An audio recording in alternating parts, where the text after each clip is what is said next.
යාළුවනේ ඔයාලට මතකද මං ඊට සතිය දෙකකට වගේ කලින් වීඩියෝ එකක් දැම්මා මං කංකුම් හදන්න යන්නේ කියලා.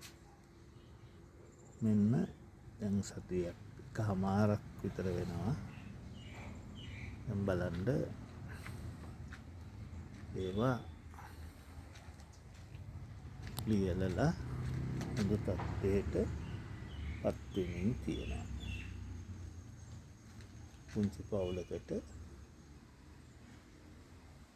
මැල්ලුමක් කන්න පුළුවන්. මේ තියෙන්නේ මං අත්හදා බලපු තක්කාලි. පැල දෙකක් හදලා තියෙනවා. මම සාමාන්‍ය බිමන හිටවන්නේ.